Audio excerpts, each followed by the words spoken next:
With cruising shortly coming back to Australia, I wanted to revisit some of the different itineraries that are open to Australian cruises and why I like to do them and how I like to do them. So this is my surprise cruise itinerary suggestion.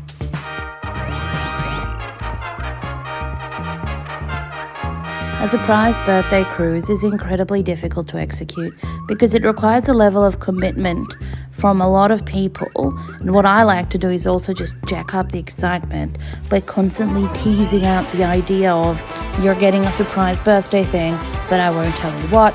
Obviously at this point Dina had figured out what it was, even though she was the first time cruiser, and just seeing the look of excitement on her face and in her eyes was all of the joy that I needed to go, yep, that's a job well done. We don't usually cruise with Princess Cruises, although I have been a couple of times. But the itinerary was perfect for what we wanted to achieve, and because it was a 3-night cruise, we just did it with an interior room. And for the purposes of this video, I'm not going to go into detail about what the ship had. In fact, I think I really want to talk more about the benefit of a small, short little trip and how that's better as a celebration as opposed to doing it across a longer trip. So I have been engaged on a cruise, I've had my honeymoon on a cruise, I've had birthdays on cruises, and it's wonderful. But the longer the trip, the more the celebration of that one event kind of tends to just take away from what you are actually trying to achieve. And so this is why I want to encourage everyone to do this as a 3-day cruise, because the first thing that obviously happens is the sail away party. Then you get the opportunity to really jack up the excitement. Like I said previously, the staff are really wonderful always when there is a birthday, and so they come out, they sing. You then get to effectively on the first day do the extra fancy cruising thing. So I always like to take in a show. I like to go to the bar afterwards, have a little bit of drinks, and really get dancing, get my party on. And for me, that's really wonderful, because realistically, you get to really enjoy that high level excitement over a short period of time.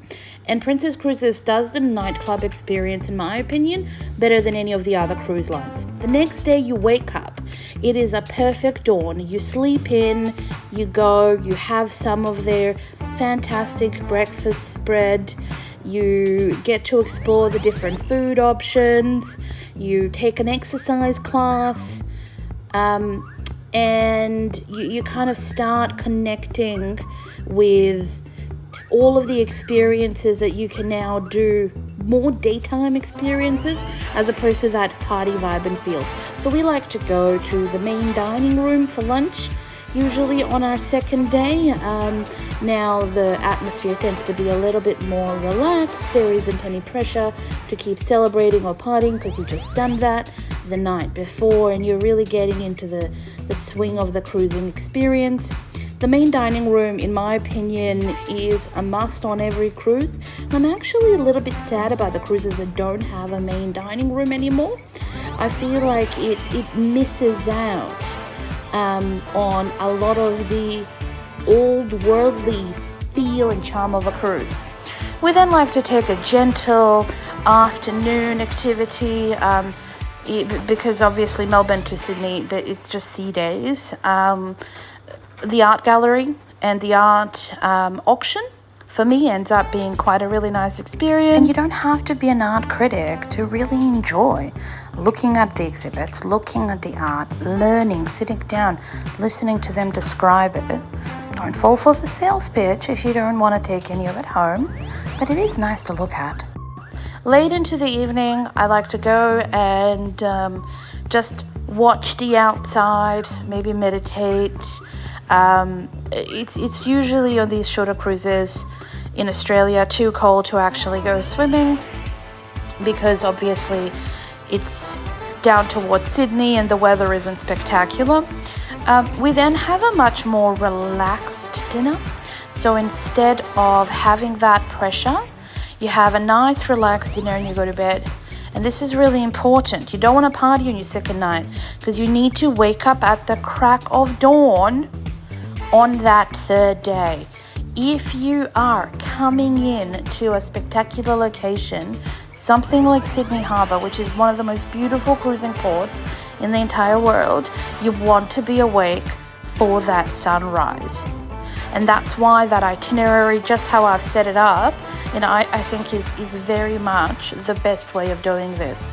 If you are coming into Sydney on a cruise line, be awake at sunrise. Look at the Opera House. It is magnificent. The whole harbour is beautiful. And you can't have done this if you were up partying on your second night. You would have missed out on this glorious sunrise.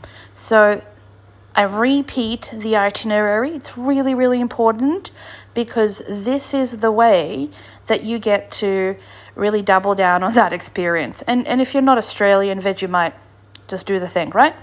Then obviously you'll be checking out in the morning.